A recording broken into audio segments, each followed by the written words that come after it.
de presentar la conferencia inaugural de este evento. Agradecemos a los organizadores.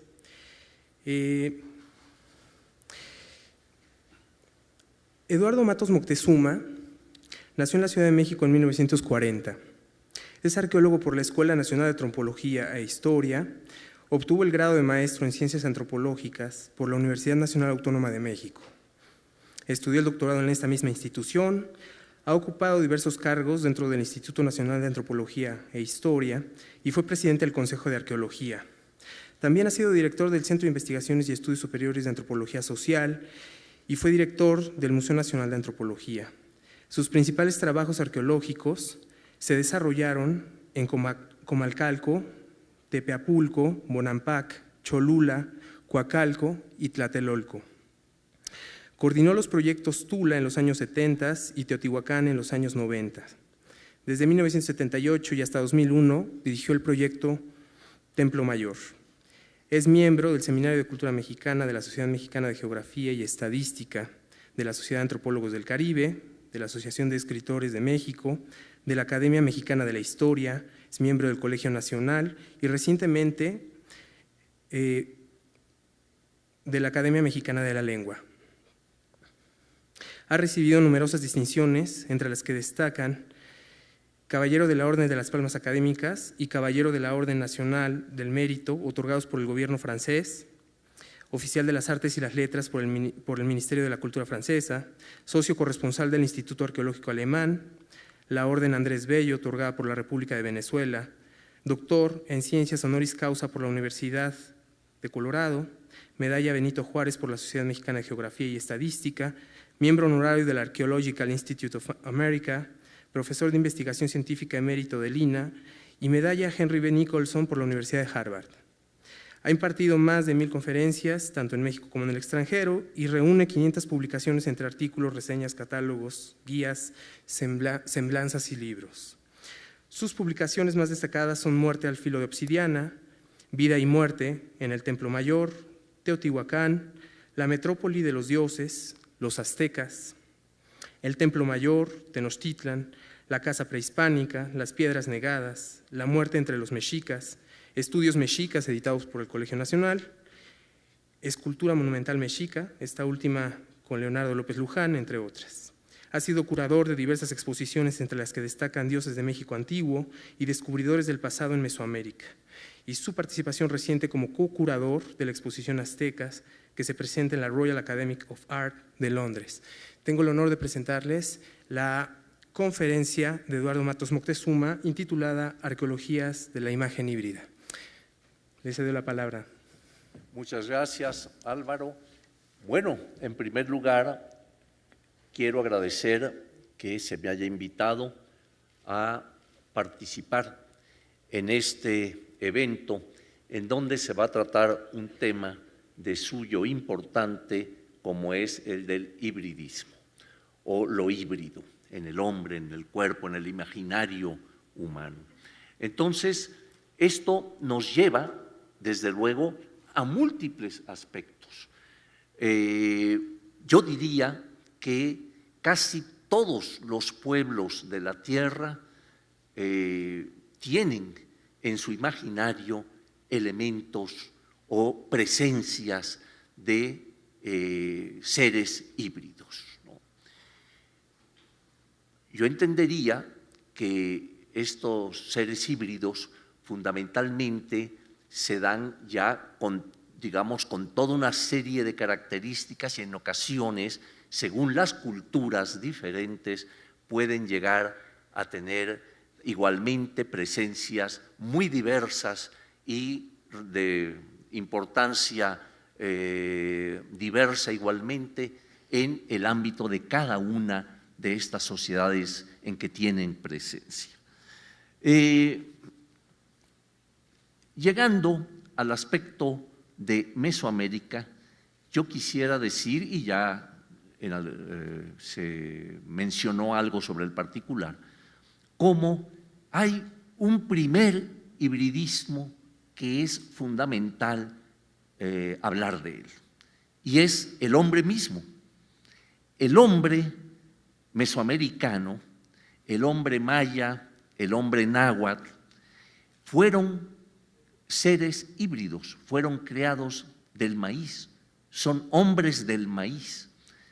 Y esto nos remite a los mitos, como los mitos nos dicen de los dioses que se conjuntan y traman crear al hombre. Hay esa necesidad de establecer al hombre en la tierra.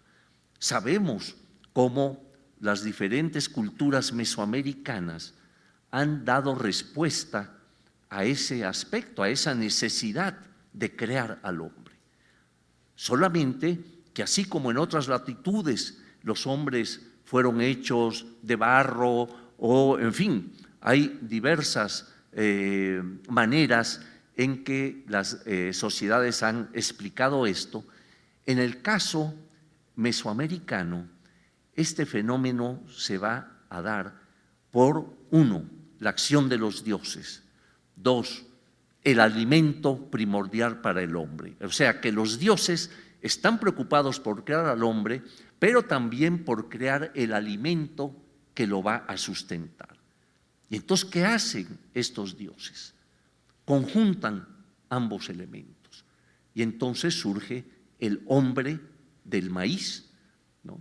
Nos relata el Popol Vuh, por ejemplo, si ustedes lo leen, van a ver allí cómo entre grupos mayas se está dando este aspecto creativo, este poder creativo que los dioses tienen, ¿verdad? Y en el cual se hace esa conjunción, ese hibridismo inicial que va a dar presencia a esos hombres. Acá en el centro de México, igualmente, observamos cómo a través de los antiguos relatos, muchos de ellos todavía en lengua náhuatl, se nos dice de que hubo varios intentos, al igual que en el mundo maya, hubo varios intentos de hacer al hombre, de crearlo, ¿verdad? Pero esos intentos eran fallidos, ¿verdad? Quisieron hacerlos de madera, por ejemplo, no hablaban, tenían deficiencias, etcétera, ¿no? Y así vemos cómo se va tratando de crear al individuo que va a tener presencia plena en la tierra y que va a servir para adorar a los dioses mismos. Hasta que finalmente los dioses, en el caso del centro de México, van precisamente a mascar el maíz y lo van a poner en el hombre, ¿no? Entonces se crea de esta manera al hombre. Este fenómeno antropogénico de creación va acompañado de muchos otros aspectos, no es solamente esta acción, ha tenido que haber participación de los dioses de diferentes maneras, de diferentes formas, etcétera, hasta que finalmente se hace al hombre. Entonces, pues, tenemos esa primer presencia de hibridismo, como dije y lo recalco, el hombre del maíz. Ahora bien, ese hombre ya vive, ese hombre empieza también a tener su poder creativo y empieza a manifestarse. Se empieza a manifestar con el intelecto, se empieza a manifestar a través de la obra de arte, se empieza a manifestar, en fin, de varias maneras. Y allí empieza a jugar a través de esta imaginación, de las creencias, de la observación de la naturaleza, que es muy importante, empieza a crear a los dioses. Ahora invierto el asunto. Los dioses habían creado al hombre del maíz, ahora el hombre va a empezar a crear a los dioses. Es decir, todas sus necesidades las va a tratar de cubrir con diferentes deidades que a la vez van a atender cada una de esas necesidades y a solucionarlas, ¿no? Si son pueblos agrarios, obviamente la tierra y la lluvia, el agua, van a cobrar una importancia fundamental, ¿verdad? Y entonces empiezan a presentarse estos dioses. Es muy interesante cómo esa presencia de estos dioses va a darse en muchos casos con el híbrido animal fundamentalmente. Y vamos también a poder observar cómo, acudiendo a ese poder creativo, el hombre también trata en determinadas ceremonias, en determinadas circunstancias, en la vida y en la muerte, de acudir a otros elementos que le permitan, a su vez, transformarse. Por ejemplo, la máscara. La máscara se da en muchísimas sociedades y atiende también a diferentes aspectos. Voy a leer un pequeño párrafo de hace poco, el año pasado, hubo una exposición de la máscara en la cual escribí un artículo y empezaba yo con las siguientes palabras. La máscara ha servido al hombre para múltiples fines. La máscara es ocultamiento, pero también renacimiento. Es transformación del individuo, pero también el otro yo que cobra vida. Lo mismo forma parte de un acto ritual que del teatro creativo. Le sirve en la guerra como en el esparcimiento. De igual manera acompaña al hombre en la vida como en la muerte. La máscara cubre el rostro verdadero del hombre y lo proyecta en otra dimensión en donde se es y no se es, donde cambia y deja de ser. Entonces, tenemos muchos ejemplos de cómo esta máscara oculta al hombre, pero a la vez, como dije, lo está transformando en algo. En los murales de Bonampak, por ejemplo, del año 800 de nuestra era, en una de las cámaras pintadas por el artista maya, vemos cómo hay toda una escena ceremonial en la cual los hombres van ataviados con grandes máscaras, con grandes manos como de cangrejo, con sus pinzas, etcétera, etcétera, ¿no? Y es por citar solo un ejemplo, ¿no? Pero pasemos ahora a ver estas presencias, este hibridismo patente en digamos, en el imaginario del mundo prehispánico. Algunos de los ejemplos que voy a dar, solamente escogí 3, 4, corresponden a deidades, a dioses que, como yo decía, van a satisfacer algunas de las necesidades primarias del individuo, ¿no? Algunos son panamericanos, es decir, panmesoamericanos, o sea, que están presentes en algún momento dentro del ámbito de Mesoamérica, en las distintas culturas. Otros son más específicos de algunas de ellas, ¿no? Y podría yo empezar con Quetzalcóatl, que es una deidad que pues se le conoce, quizá es la deidad prehispánica de la que más se ha hablado, la gente tiene ese referente inmediato, ¿verdad?, de Quetzalcóatl. ¿Qué es Quetzalcóatl? Quetzalcóatl es precisamente la hibridación entre la tierra, la serpiente, ¿verdad?, ese coatl, y el ave, el quetzal, el nivel celeste. Y aquí empezamos ya a entrar pues en ese mundo en que lo terreno y lo celeste van a unirse para formar una de las principales deidades del mundo mesoamericano. ¿Por qué importante? Porque Quetzalcóatl es un dios creador, es un dios de la mañana y de la tarde, es un dios que tiene pues un ámbito muy amplio dentro de su quehacer como deidad. Pero en el mundo del altiplano es precisamente quien tiene que ir, y tras muchas peripecias tiene que traer los huesos del inframundo para relacionarlos con su propio semen y crear así al hombre, ¿no? Es el quinto intento que los dioses hacían para tratar de hacer al hombre. Los 4 previos habían fallado de alguna manera. En cambio ahora se daba el hombre náhuatl, ¿no? Pero tenemos también la presencia de otros dioses en los cuales podemos observar este carácter presente en ellos. Y vamos a empezar con las imágenes. A ver si, ahí está. Bueno, no sé si podemos apagar aquí al frente para que pueda verse mejor. Yo creo que se ve bien.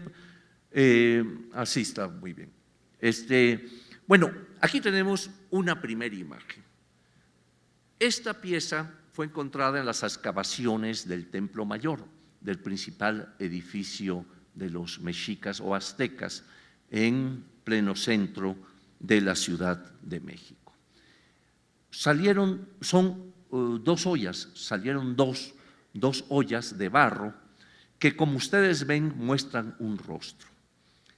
Este rostro es precisamente el de Tlaloc, el del dios del agua, el dios de la fertilidad, el cual va a tener también, como muchos dioses prehispánicos, su carácter positivo y su carácter negativo.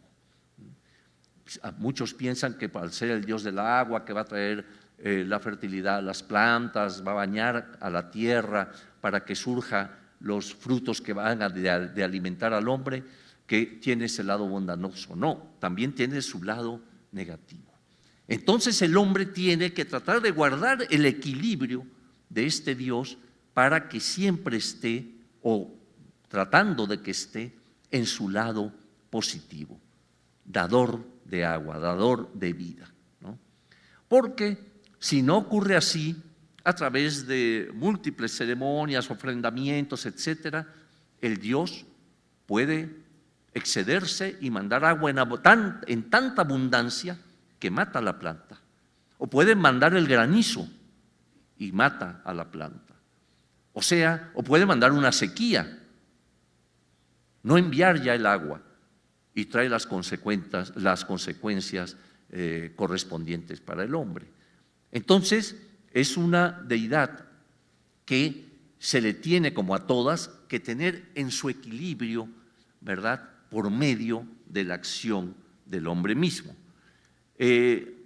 Aquí vemos quizá más claramente, veamos algunos aspectos. Primero, muchas representaciones de Tlaloc son hechas en forma de ollas, de recipientes.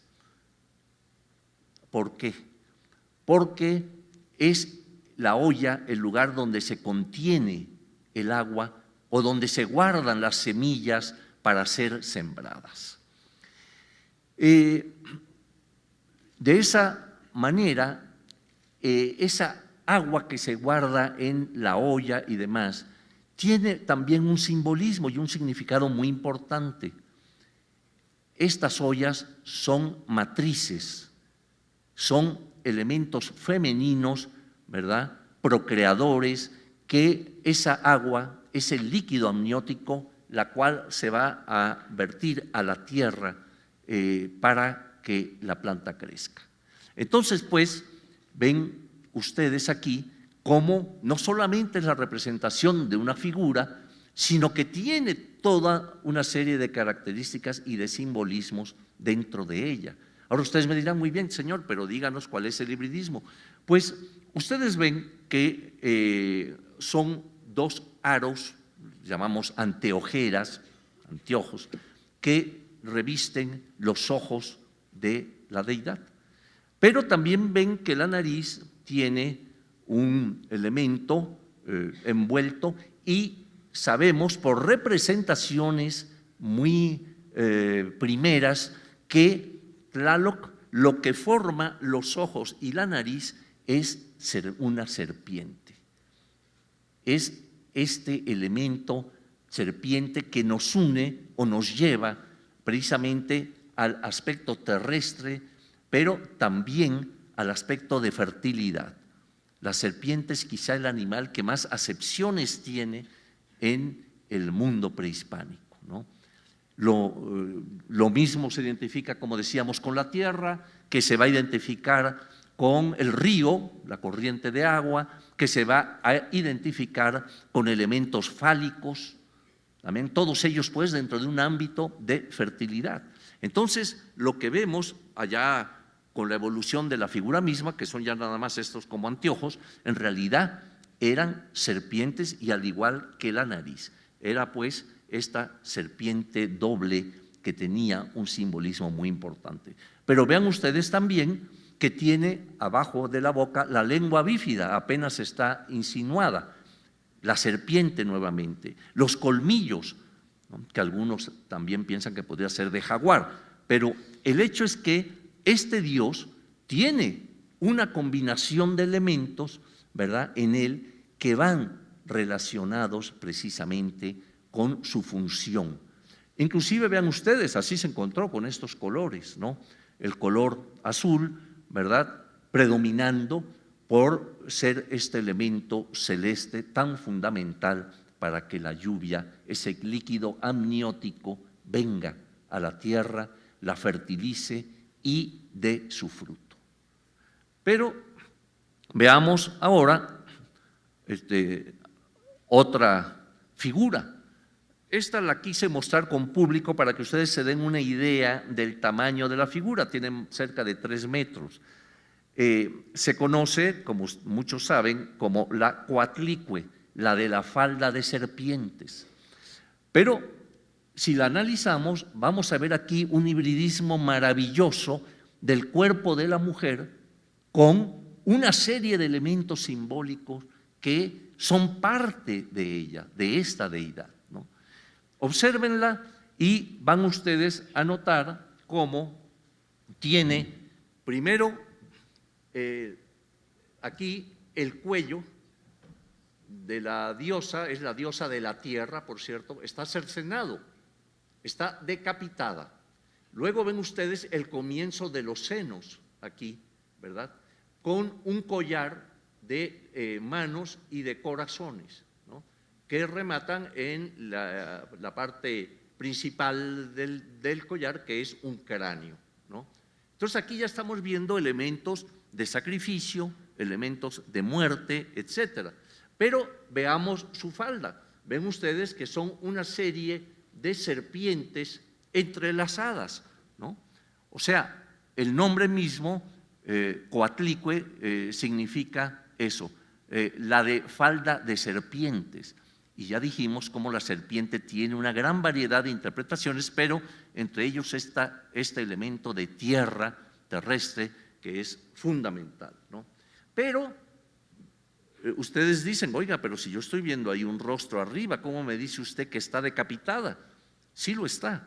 Nada más que del cuello cercenado surgen dos… Ay, esta ya no la tenía preparada hasta después, pero vamos a ver si regresamos. Bueno, ahí está. Aquí vemos pues cómo de ese cuello cercenado está surgiendo 2 chorros de sangre. Es decir, que aquí estos chorros tienen forma de serpiente, ¿verdad? Aquí está su cabeza, ¿verdad? 2 serpientes que se encuentran, pero al encontrarse forman un frente, ¿no? Los ojos, los colmillos y la lengua bífida, ¿no? Entonces, este elemento de sangre que vemos en ella es también relacionado con muerte y fertilidad. Estos conceptos duales del mundo prehispánico en que están presentes en muchas de sus manifestaciones, de sus mitos, de sus creencias, etcétera, ¿no?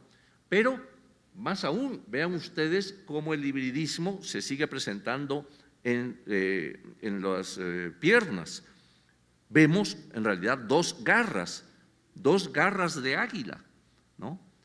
Abajo, y los brazos, las manos, igualmente están cercenadas y lo que surge son cabezas de serpiente.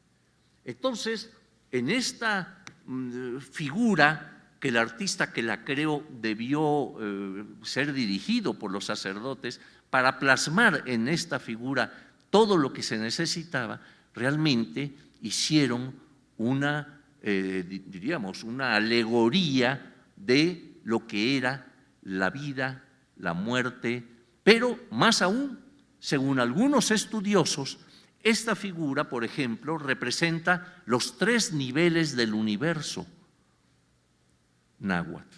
Es decir, primeramente, el nivel de la dualidad, arriba, con estas dos cabezas de serpiente, ¿verdad? La dualidad. La tierra, representada en todo el elemento de la muerte, el hombre muere, ¿verdad? Y aquí. Y debajo de esta figura, en su parte inferior, está tallada o labrada una figura de Tlaltecutli, la tierra que aquí adquiere el carácter de devoradora y paridora de los seres humanos. Entonces ustedes ven que en esta figura pues está unida toda una concepción del universo, toda una concepción que se plasma perfectamente en la imagen, ¿no? Ahora imagínense esta figura de 3 metros de alto, hecha en piedra volcánica, pues el impacto parece ser, según alguna crónica del siglo XVI, que pudo haber estado en la parte alta del Templo Mayor, ¿no?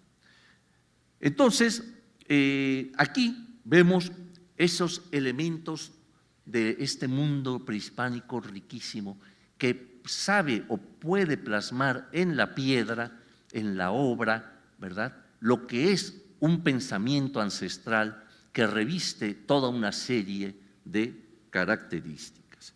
Ahora vamos a ver que esta mujer, digamos, con estas características serpentinas, relacionada con la muerte, pero también con la fertilidad, ella, esta diosa, Coatlicue, es la paridora de muchos dioses, ¿no? Ella va a parir a la luna, a Coyolxauhqui, ella va a parir al sol, cada mañana, ¿verdad? Surge de la tierra el sol y va a ser devorado por la tarde cuando el sol cae, ¿no? Entonces, pues vemos aquí una cantidad de elementos riquísimos presentes del pensamiento, en este caso, del pueblo mexica o azteca. Pero ahora les voy a dar otro ejemplo de, digamos, de este hibridismo. ¿Para dónde apunto? Para que ahora ya, a ver, ahí está. Vean esta figura. Esta figura tiene cerca de 2 metros de alto, imagínense, un poco más de un hombre normal, digamos, ¿no? Está hecha en barro y apareció cerca de los volcanes Popocatépetl hace ya muchos años, cuando empezábamos nuestras excavaciones en el Templo Mayor. Y entonces nos avisaron que un maestro estaba haciendo una ampliación en su casa rural allí y que de repente empezó a encontrar 2 figuras hechas en barro, ¿no? Entonces, de inmediato mandé al arqueólogo, a Francisco Hinojosa, y Francisco Hinojosa de repente regresó y me dijo: oye, Eduardo, es que es algo impresionante. Hay 2 deidades, una era Chipetote, que es otra deidad, y hay un murciélago enorme, pero con cuerpo humano, es antropozoomorfo. Le digo: hombre, no te compliques tanto, vamos a excavarla y nos la traemos aquí a las 2 figuras. Pueden verla, pueden visitarla e inclusive, mi querido Miguel, solicitarla para la exposición, ¿eh? Esta es realmente impresionante, es mi preferida, ¿eh? La Coatlicue no te la van a prestar porque el amigo Saborit es muy celoso, pero además no la pueden ni mover, pesa 20 toneladas o no sé cuánto. Entonces, esa no cuentes con ella. Pero esta sí, ya hablé con la directora hasta hoy del Museo del Templo Mayor, dijo: oye, estas sí se las vamos a prestar. No, sí, lo que tú digas, ¿no? Bueno, a ver si es cierto que lo que yo digo. Pero vean ustedes las características de esta figura. El cuerpo humano ataviado como el hombre, el macehual. O sea, tiene, vean ustedes, su taparrabos, ¿no? Y lleva, muy interesante, un collar con 3 campanas, 3 campanitas, nada más que los badajos de la campana son pequeños fémures de barro. Bueno, ahí se alcanzan un poquito a ver, ¿verdad? Para hacer sonar la campana son fémures, ¿no? Huesos humanos, ¿no? Pero ahora noten las características. Abajo, los pies, pues son los elementos del murciélago, igual que en la única mano, ustedes alcanzan a verla, una de ellas, con las garritas estas propias del murciélago. Y desde luego el rostro es impresionante, es el murciélago, ¿verdad?, con sus grandes orejas, y el murciélago se liga, según algunos mitos también del centro de México, con elementos relevantes para estas culturas. Por ejemplo, también en la cultura maya y en la zapoteca, tiene una presencia fuerte el murciélago. Resulta que el murciélago, primero, es un animal que habita en cuevas. La cueva tiene varias acepciones en el mundo prehispánico. La cueva es entrada al inframundo o es una matriz que puede parir pueblos. Todo otra vez aquí la dualidad, ¿verdad? La muerte y la vida, ¿no? Primero. Segundo, es nocturno, por lo general. Sale en la noche, etcétera. Y hay 3 especies que son hematófagas, es decir, que se alimentan con sangre. La gran mayoría no. La gran mayoría se alimentan o de insectos o de partes de flor, en fin, ¿verdad? Y son muy benéficos, por cierto. Pero en este caso decía cómo ese hábitat del murciélago pues tiene una importancia porque la figura originalmente, y se alcanza a ver un poco en el pecho, estaba pintada de negro, ¿no? Entonces, vean otra imagen que es también, vean de lado, ¿no? Está hecha, como pueden ver, también en varios tramos, en 4 tramos. La cabeza también se le quita, se le pone, en fin. Pero lo que es importante es el mito que se relaciona con ella. Resulta que, según un mito náhuatl del centro de México, el murciélago va y muerde el clítoris de una diosa, por lo tanto empieza a sangrar. Es decir, es el comienzo de la menstruación. Y al ser el comienzo de la menstruación a través de sangre, etcétera, es también fertilidad, porque entonces va a marcar ya los momentos, digamos, los ciclos para que haya la fertilidad en la mujer, ¿verdad? Y los ciclos de infertilidad, ¿no? Entonces, imagínense la importancia que el murciélago tiene. Ahora, aquí representado, claro, como con esta figura de hombre, ¿no? Entonces, creo que ya me imagino el cartelote que te vas a echar con el murciélagote ahí, cuando se haga conste que ya lo estoy induciendo a que sea el murciélago.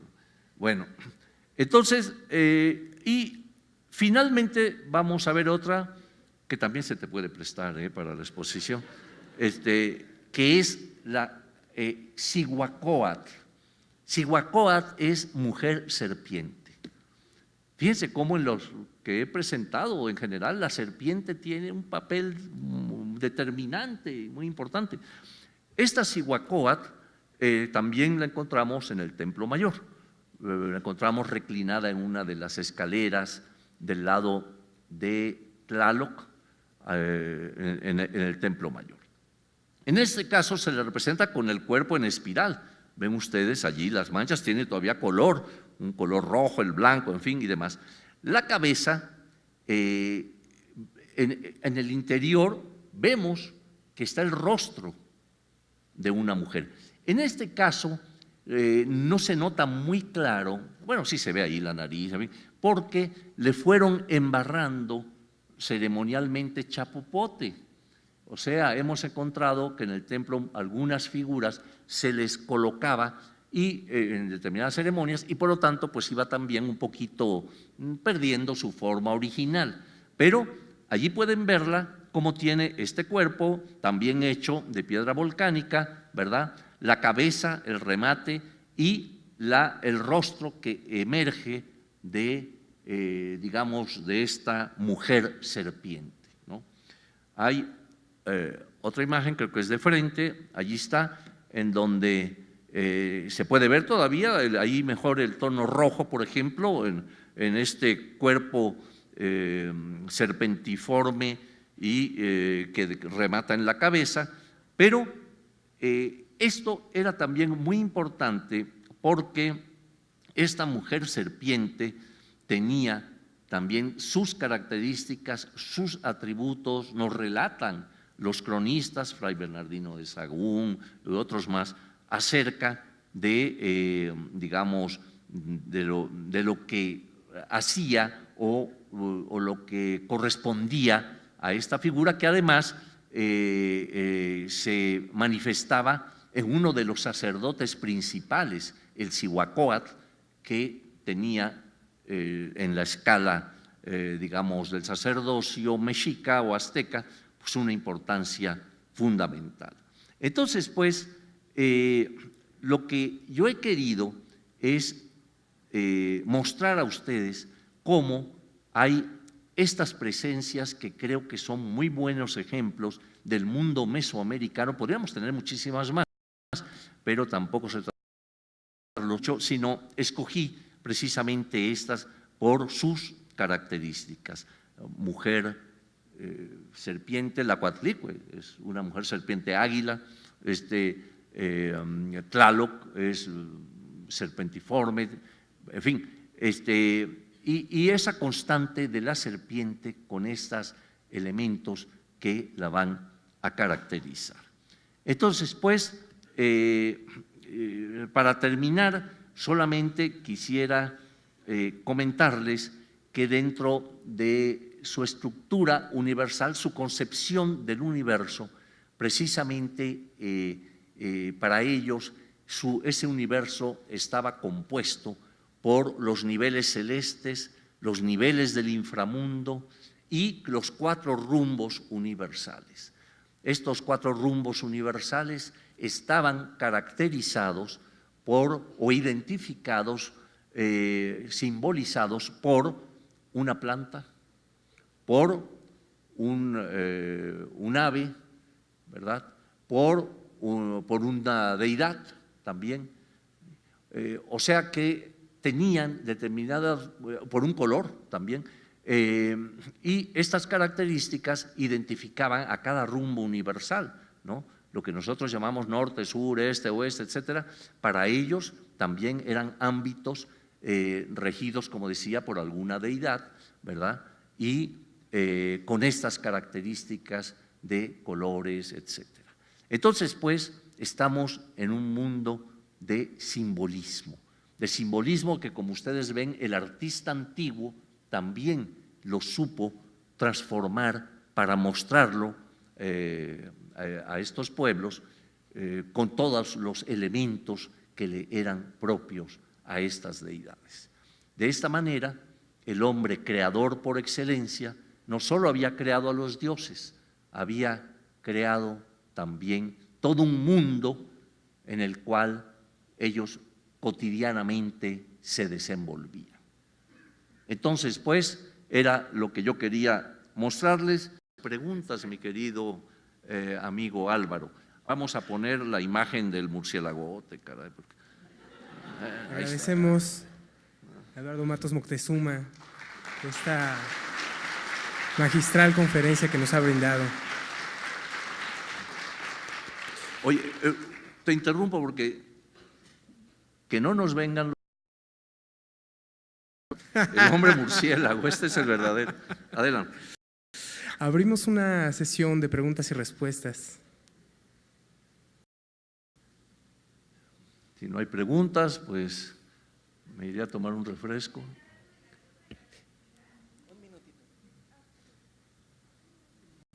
Bueno, sí, sí, podía hacer un comentario acerca de la diosa de la fertilidad, porque un día vi en un códice a Tlaloc fertilizando a una mujer con chorros de agua, pero no recuerdo bien el nombre, creo Tlaceotl o algo así era, porque usted mencionó a pero no sé si son las mismas. Bueno, mira, la concepción de sobre todo entre grupos mexicas o aztecas, esta concepción, al igual que la del sol, tenía variantes. No era, como muchos investigadores han creído, pues es la tierra que es donde nacen las plantas y donde vive el hombre y ya, no. O el sol pasa por el firmamento y también ayuda con sus rayos a dar vida, etcétera. No, en cada paso o en cada situación tienen inclusive nombres diferentes estas deidades. Por ejemplo, la Coatlicue, mostré esta mujer llena de serpientes con una especie de rostro de su versión de paridora de sol, de la luna, de las estrellas, etcétera, ¿no? Ella diariamente paría al sol, por ejemplo, ¿no? Para que surgiera por el firmamento y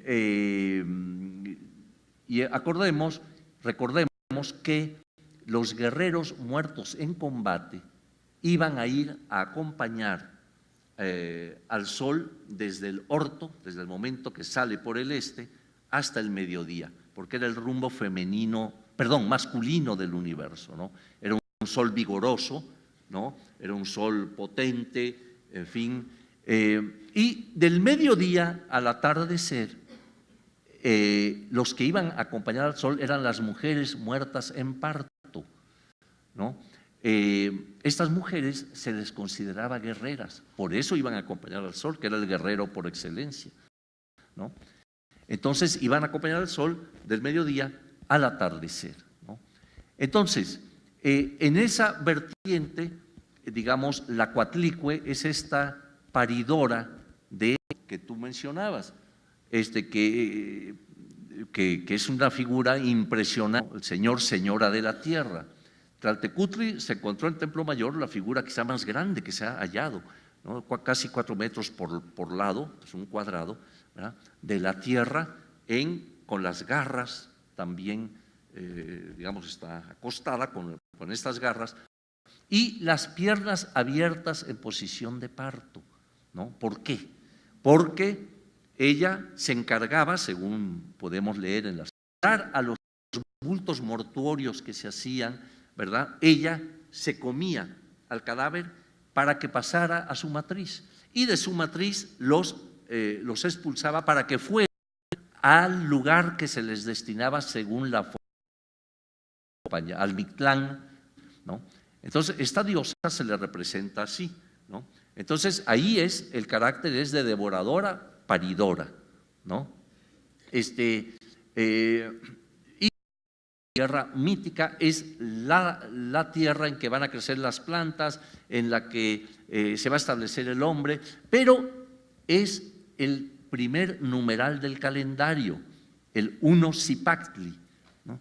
Zipactli, la representación es, muchos le llaman como un monstruo, es una combinación, es un híbrido pero en este caso de varios animales, ¿no?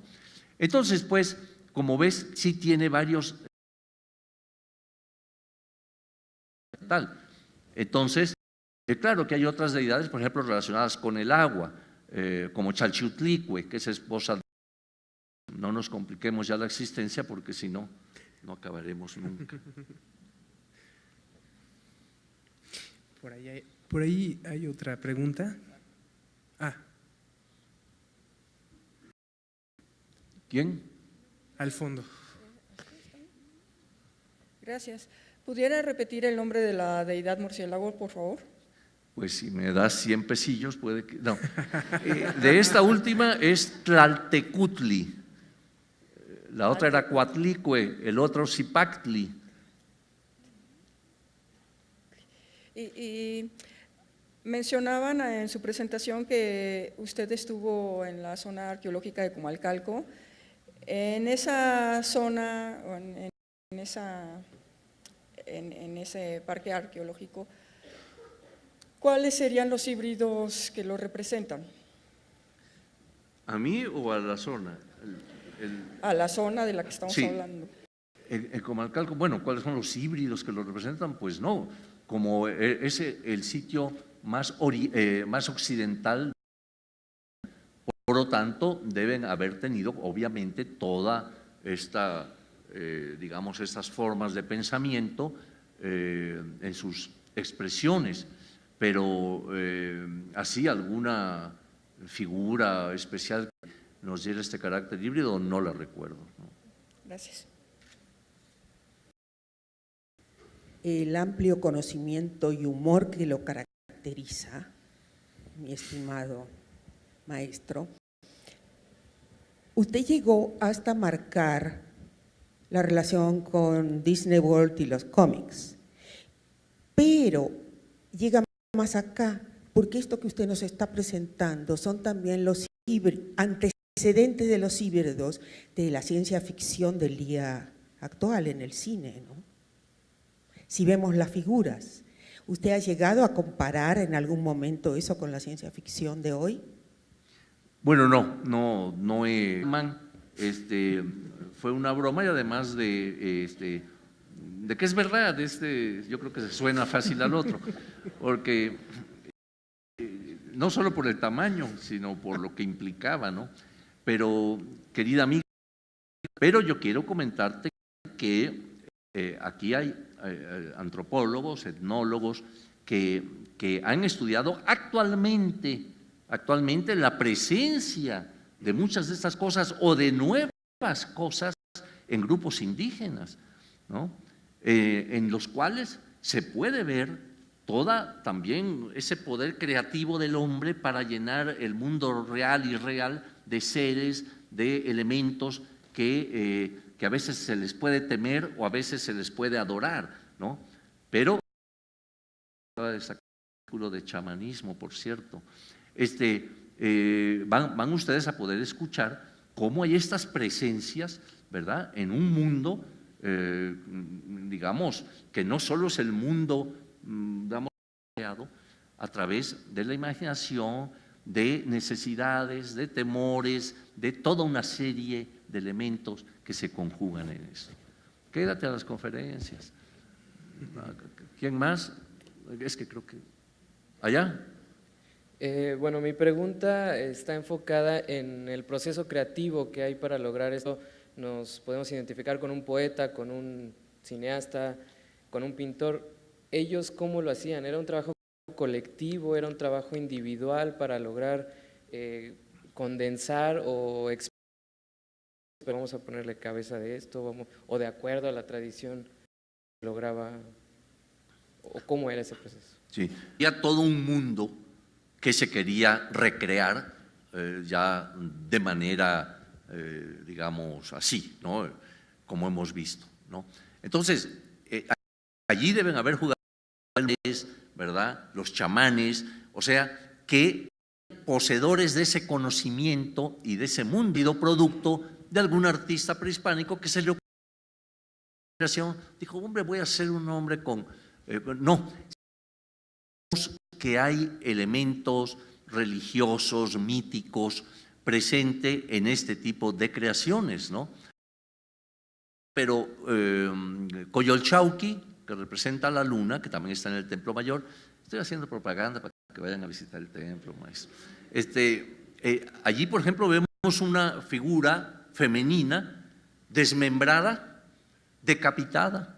¿Por qué? Porque está obedeciendo a toda una mitología. Entonces el sacerdote requería poner eso al pie del Templo Mayor, porque el Templo Mayor a su vez implicaba todo un elemento que para ellos era importante, estaba vivo, ¿no? Entonces, pues, creo que principalmente son expresiones. Mira, Paul Westheim en algún momento dijo que este arte iba del mito y venía del mito, es decir, tiene razón en cierta forma. O sea, muchas de las manifestaciones están también en una serie de creencias o de necesidades de estos pueblos. pueblos, ¿no? Entonces, había la capacidad de ciertos individuos para recrear, para hacer que de lo que se quería, ¿no? Representar la lucha entre el sol y la luna, entonces Coyolxauhqui es la luna y luchó contra el sol, etcétera, etcétera, ¿no? Entonces, creo que más o menos por allí iba ese asunto, ¿no?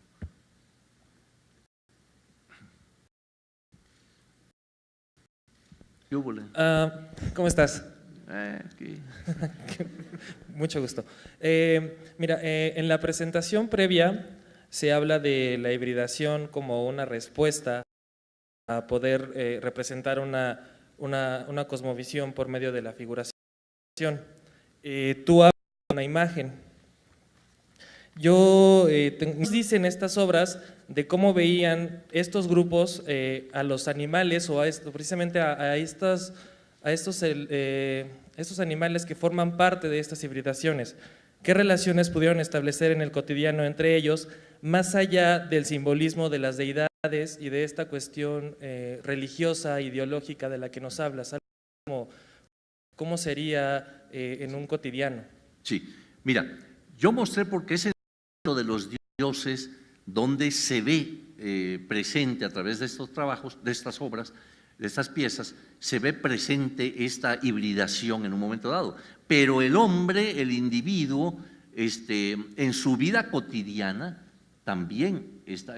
Voy a comentarte que, aunque no son mis terrenos, sí de mis colegas antropólogos, etnólogos, sin embargo, toda la relación, por ejemplo, del el nahual es el poder del hombre de transformarse en un animal o en una cosa inclusive, ¿no?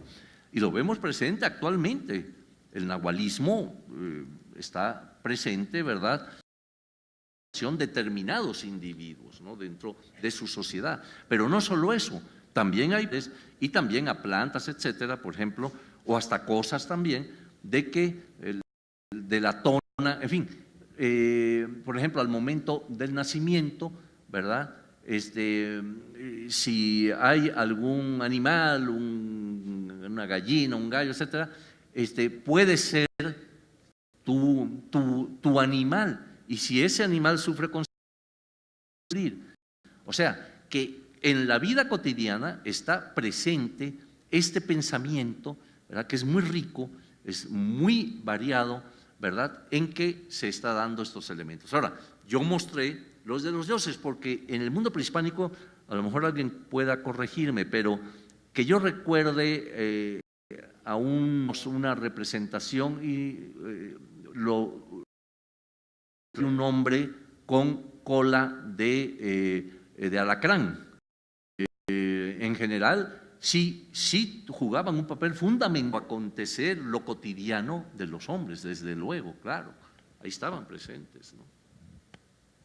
No sé si te contesté, pero estuvo sabroso.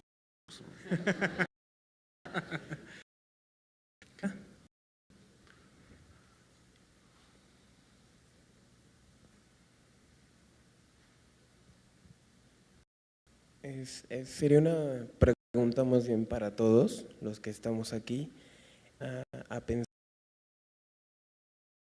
que tenía el ser humano para mediar y ser como un agente entre la naturaleza, los animales, los dioses, todos estos fenómenos, y qué papel nos toca a nosotros como artistas, como antropólogos, como personas, para poder trabajar con esa respuesta de los animales, tal vez sea hibridándonos o simbólicamente con las cosas para sentir empatía, ¿no?, en el cotidiano con los animales, con las plantas, o de qué manera, ¿no? Pero es como una pregunta para todos, pero si usted tiene ideas, algo. Bueno, quiero entender que te refieres sobre todo actualmente casos como el de un niño que de repente el papá dice, vamos a llevarlo al campo para que vea que hay unos seres que se llaman vacas, porque ya no ven nada, ni el smog no te deja ver los pájaros, en fin. O sea, hay un avance de la tecnología que te va evitando que tengas quizá un apego mayor. Bueno, estamos acabando con el mundo en que vivimos, y pues hay la respuesta también del hombre en contra de eso que se atender todos estos llamados a un ataque que se está haciendo a la naturaleza misma, ¿no?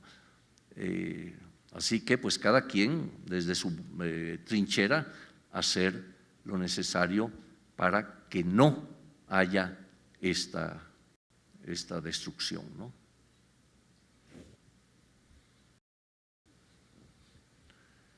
Bueno, muchachos. Bueno, pues les agradecemos mucho, le agradecemos al doctor Eduardo Matos Moctezuma esta conferencia. Gracias, Álvaro. Y bueno, me imagino que a continuación… ¿Sí? Pues muchas gracias, Eduardo. Gracias, Álvaro. Ya sacamos hasta Paco aquí. Al ajolote, ¿no? Al ajolote, ¿no?